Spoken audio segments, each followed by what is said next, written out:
What units gain veterancy the fastest? And which units are the best with it? To prevent this video from being 8,000 hours long, I'll only be going over the units that appear late game. This includes the Spartan Trio, Covenant Leaders, Scorpion Tanks, Wolverines, Cobras, and Scarabs. I will gladly elaborate more on why I think the aforementioned subjects are the best when started up in a part 2 of this guide. We'll see how this video does.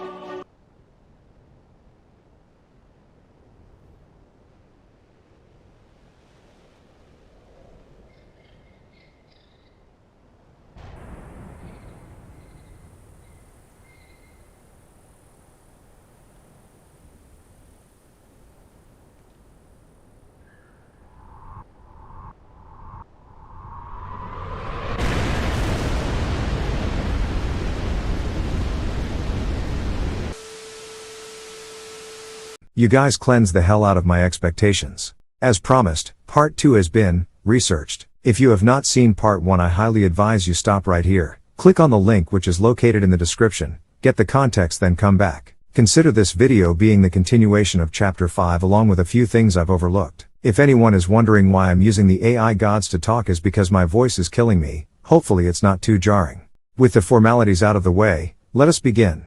As I've shown earlier, in the 5th, technically 6th chapter, I briefly go over which units are the best with veterancy, so as to not make the video too long, mentioning Spartans, Covenant Leaders, Scorpions, Cobras, Wolverines and Scarabs being the only units of worth with stars anyway. While the gloss over was passable, it still leaves much to be desired. Therefore I will elaborate as to why I think these fellows are the best when fully veteranized. Improved. Going back to the previous question posed in the last video, which units are the best with veterancy? I said the UNSC have the overall edge with stars thanks to their 3 special units. Spartans. As I mentioned before, the veterancy cap for all units, excluding Spartan commandeered vehicles, is 3. Once the Spartan is in said vehicle, that cap is increased to 13, for the most part. To provide further clarification while we're on the subject of Spartans, I will be answering a question presented by user Protogens54, in which they asked, quote, "How do you get 13-star Spartan tanks when you can only get 3 stars per unit?" Whether or not you believe this comment to be trolling, please keep in mind, there are people who think having a certain number of tanks out at a certain time before 10 mins is cheating. I will treat this as a genuine question and show you by example. For those who are complex Forerunner AI and already know, here's a timestamp to skip to. Back to the question at hand. Like I said in the comment, Proto, you technically answered your own question. The 3 stars per unit also includes the Spartan having 3 stars as well. Emphasis on the Spartan and unit together being fully upgraded. I don't blame you asking another question. A 3-star Spartan and 3-star unit doesn't automatically mean 13 stars. I'm referring to the amount of upgrades the Spartan and unit has respectively. For example, a 3-star Spartan and power turret tank with no stars together leaves you with a 10-star tank. But if for some strange reason you have a fully upgraded 3-star Spartan amp, a 3-star canny tank, it'll be 12 stars.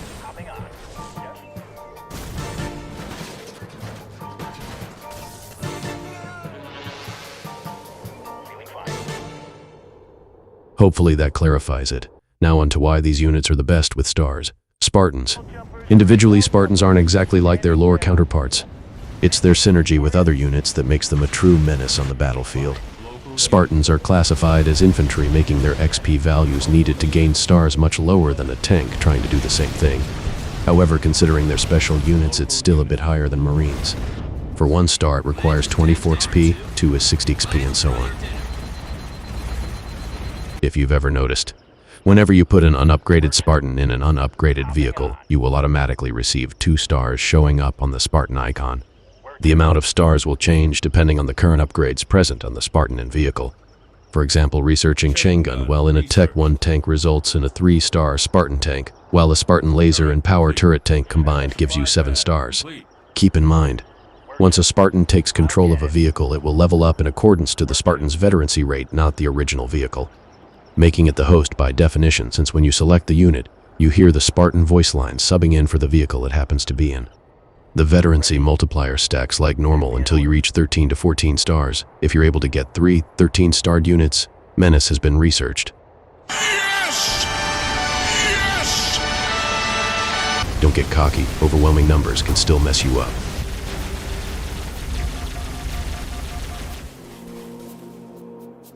emotionally more than physically.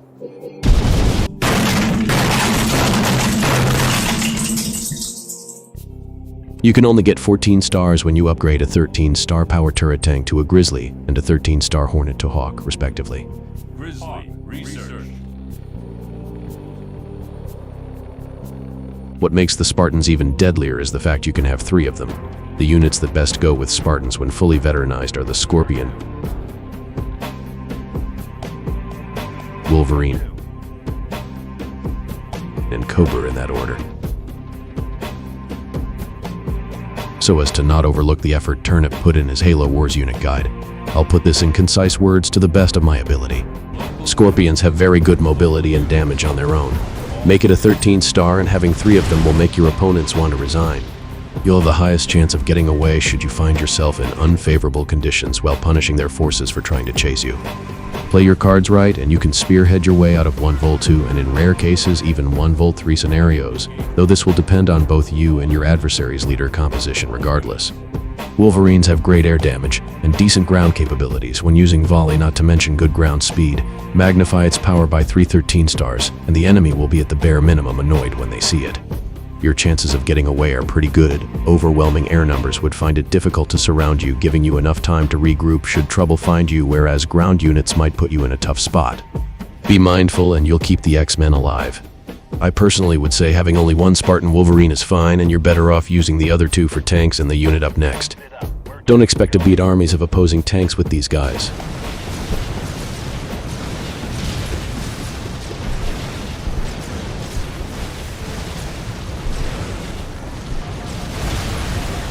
Air, however, no sweat.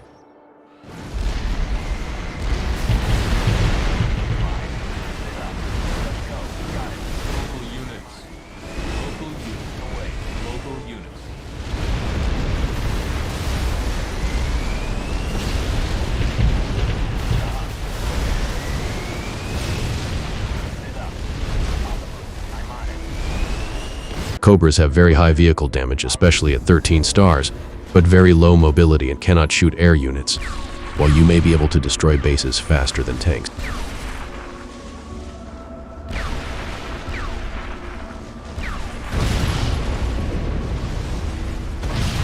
If you get surrounded by hunters or air, be sure to have therapy researching.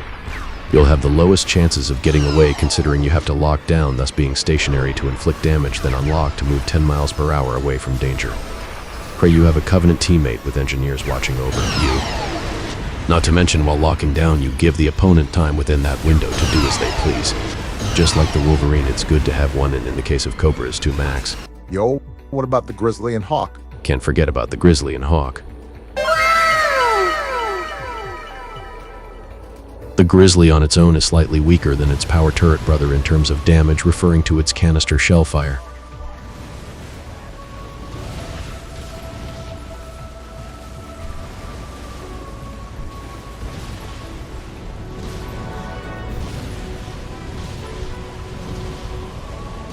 Its health, however, is a different story. Should you be forged, the strat would be to get 13 stars with your Spartan tanks as normal, then get the Grizzly upgrade. The advantages of the Scorpion, such as mobility, carry over to the Grizzly. The additional health of its upgrade increases the unit's survivability just a bit above the 13-star Scorpion.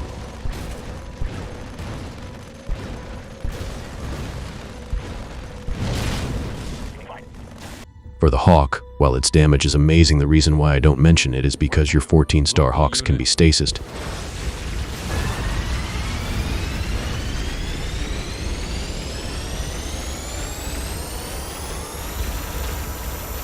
Cryo-bombed, meaning potentially one-shotted.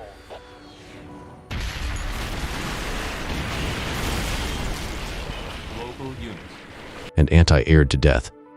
Hawks don't have as much health to bank on and have too many factors that put your 3-star Spartans at risk of dying. An honorable mention goes to the 15-star Wraith in deathmatch only. On the way. I see it. Local units. On the way. Local units. Local units. Local units. On the way. Local units. On the way. Local units. On the way. Where to? Where to? Local units. Where to? Where to? Local units. Local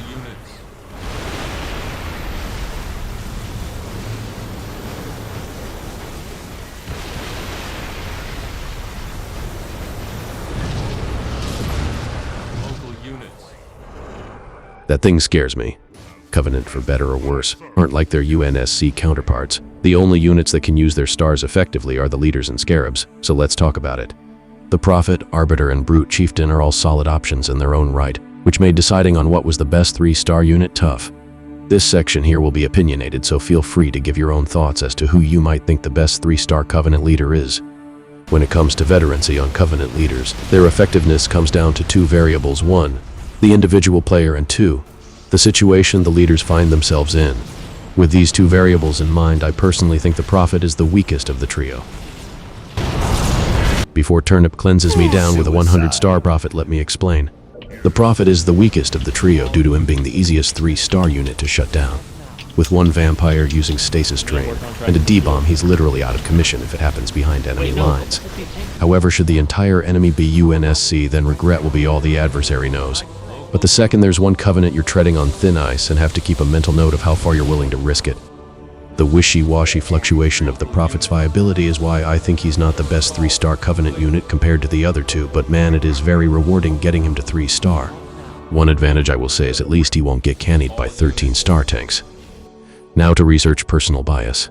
The Arbiter is second and first at the same time. What makes Shirley here second is mainly due to him falling off when there's too many scorpions. This in tandem with rage glitching can lead to actual rage moments if you're not careful, since more experienced players will simply wait for the right time to combo D-bomb canny. So a slight weakness to triple UNSC combos, but at least there's no stasis from a Wolverine to worry about. Though what makes him first is the competitive viability he has towards getting 2 stars the fastest. Yes, you heard that right, RB is the fastest unit you can gain veterancy with, period. He's the only leader unit that can get stars from using the Y ability, unlike the Brute and Prophet. Eat your hearts out, Brute and Prof, cause he can move even faster with the rage glitch and save a tad bit of resources while doing it. Combine that with ghastly vision and you have one hell of a menace to deal with. Just watch out for Spartan tanks. And number 1 goes to the Brute Chieftain. He has more health than the Arbiter at the very least, and can benefit the most from having a cloud of engineers healing him while attacking, making him a mini scarab boss that can pull your favorite tank away and stun it forever unless interrupted. If the Arbiter could pull over a unit and stun it, he would be first, but he ain't doing that. Still, like the Arbiter, watch out for Spartan tanks and don't get surrounded. Scarabs are the only Covenant unit besides the leaders worth getting stars for. This is thanks to them having the highest base health and attack stats in the game. The upsides to a Scarab is its aforementioned high damage. The unit by itself can impact ally and enemy team decision making. You can force entire armies to focus fire you, while your teammates swoop in and do damage from another angle, and single-handedly spearhead assaults when done right. This can only be maximized when putting a Scarab on impassable terrain such as a cliff. Maps such as Frozen Valley and Glacial Ravine is where this unit truly shines. With such a unit, its weaknesses, however, are magnified. If you think you can just send the Scarab in by itself, you are dead wrong. You're not going to get any stars if you have zero sense of self-preservation. That's with anything, but the Scarab really tests that. The downsides are needing a life support system of at least 20 engineers, 3-star Brute Chieftain's Vortex, max pop sacrifice Banshees, 1 Cutter or more, 1 Anders or more. Energy walls, poor positioning, spinning in circles, stupidity Anders Cutter combo, high-star Spartan tanks, getting surrounded by everything, useless teammates, god-tier enemies, and resigning, just to name a few minor setbacks. Is it still one of the best units in the game with 3 stars? Yes it is, if you're able to get a 3-star Scarab. It's pretty tough to kill, however, as I said earlier. Smarter players who are Cutter, for example, will simply wait till your prized possession reached a certain HP threshold, then proceed to lead or power the thing when they're confident you cannot make it in time. Fun fact, I've lost many 1-star Scarabs because of this. You just need to understand what maps work best for Scarabs, assess what combos you can best handle, then go from there. It took me a while to get to where I am with this knowledge, and I'm not even the best player. Friendly reminder. Despite everything I said, having stars will not work on opponents that hold a massive skill gap over you, which is why you tend to not see starred units much in high-level games. Please keep that in mind.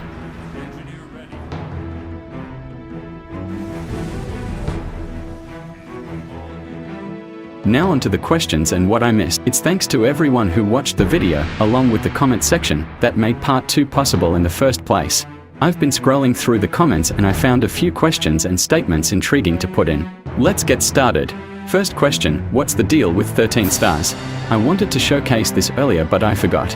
This is what happens if you are an opponent research menace to society. The deal with 13 stars is, simply put, they do a shit ton of damage. 3 13-star tanks are an entire army by themselves. In these examples shown on screen you can see how quickly they obliterate UNSC and Covenant bases alike. Covenant bases suffer the most due to them being able to be canny glitched.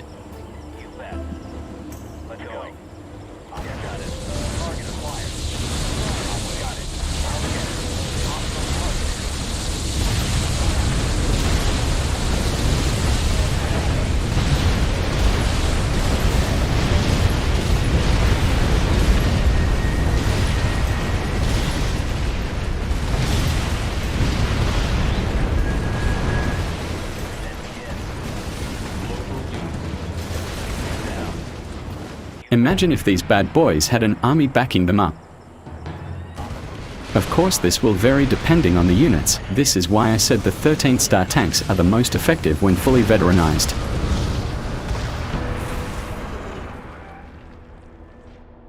Question 2. Do you get more XP taking down starred units? Good question. I never gave it any thought, so here we go. I tested this on a 3v3 map, Fort Dean, 2v2 map Beasley's Plateau, and on a 1v1 map, Blood Gulch. Fort Dean has 1-star rebels, Plateau has 3-star rebels, You're a fucking idiot. and Blood Gulch has 1-star rebels. House complete.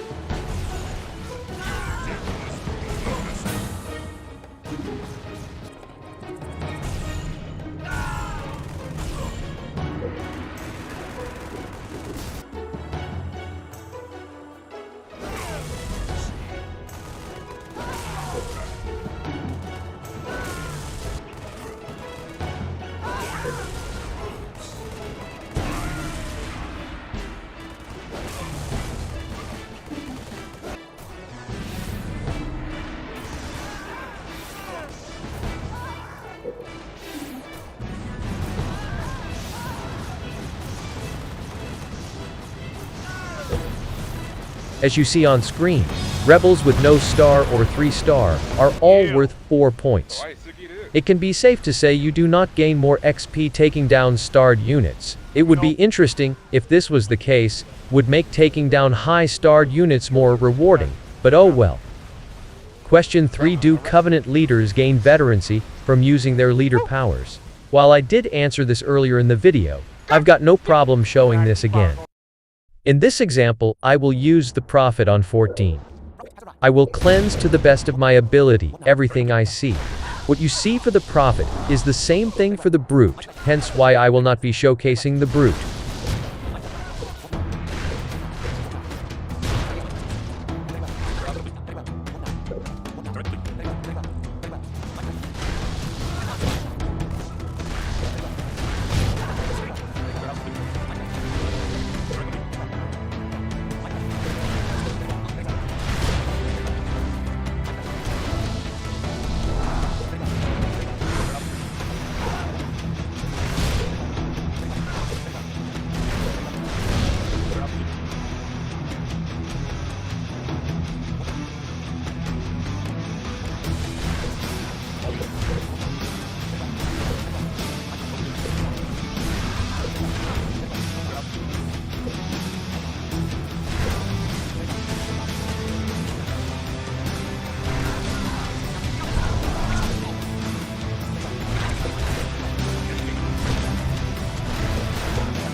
I took out the whole map using the beam, and I did not get a star. Meanwhile, Shirley got one using his Y ability.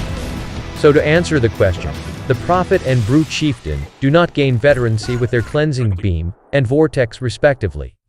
Honestly, I wish the other two would benefit from it as well. I don't see why not. And there you have it. Hopefully these videos provided more insight on veterancy. In the future I'll make a miscellaneous video on obscure things like the 6-star ODST squad. We'll see about that. Thanks to everyone who made it this far and to those who helped me in the previous video. I will be working on more Halo Wars related guides and other games, if there's a demand for it. The next project I will be working on is my thoughts on the Halo Wars Leader Overhaul mod. In the meantime, there will be Super Turtle videos and Halo MCC related content inbound, along with my bi-weekly uploading schedule. See you on the flip side. Anti-Wave out.